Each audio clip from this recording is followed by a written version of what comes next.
తెలంగాణ రాష్ట్ర ప్రభుత్వం ప్రవేశపెట్టిన మహిళలకు ఉచిత బస్సు సౌకర్యంతో బస్సులు కిటకిటలాడుతున్నాయి. ఉచితంగా ప్రయాణం చేసేందుకు ఆసక్తి చూపుతుంటే లతాశ్రీ మాత్రం టికెట్ తీసుకుని ప్రయాణిస్తామంటూ ఓ వీడియోను పోస్ట్ చేసింది. మాకు మీ ఉచితాలు మాకు వద్దంటూ ప్రభుత్వాన్ని ఎద్దేవా చేసింది. కేసీఆర్ ప్రవేశపెట్టిన పథకాలు మాకు కావాలి, మరో ప్రభుత్వం ప్రవేశపెట్టి ఏ పథకం మాకు వద్దంటూ కొండబద్దలు కొట్టినట్లు చెప్పడం విశేషం. మహిళలకు ఉచిత బస్సు సౌకర్యంపై హైకోర్టులో ఫిల్ కూడా వేశారు. హైకోర్టు ఎలాంటి తీర్పునిస్తుందో కాస్త ఓపిక పట్టాల్సిన అవసరం ఉంది. జిల్లా నాయకులు మరియు బీఆర్ఎస్ పార్టీ కొత్తగా నేను టికెట్ తీసుకొని ప్రయాణిస్తున్నాను. మాకు ఎటువంటి ఫ్రీలు ఉచితాలు అవసరం లేదు.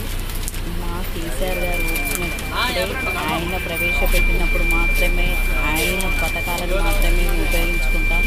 మళ్ళీ ఏ పార్టీ ఎవరు పెట్టినా కానీ మేము వాటిని తీసుకుని టికెట్ తీసుకొని ప్రయాణిస్తున్నాము.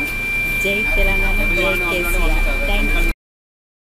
పూరా లోకల్ మీకోసం మా ఛానల్ మీ జిల్లాకు, మీ మండలానికి, మీ గ్రామానికి, మీ ప్రాంతానికి, మీ వీధికి, మీ ఇంటికి, మీ వద్దకి, ఎక్కడికైనా ఎప్పుడైనా మా పూరా లోకల్ ఛానల్ వస్తుంది. మీరిచ్చే సమాచారాన్ని అందరికీ చేరువయ్యేలా చేస్తుంది. మీ గొంతుకని ప్రతి ఒక్కరికి వినిపిస్తుంది.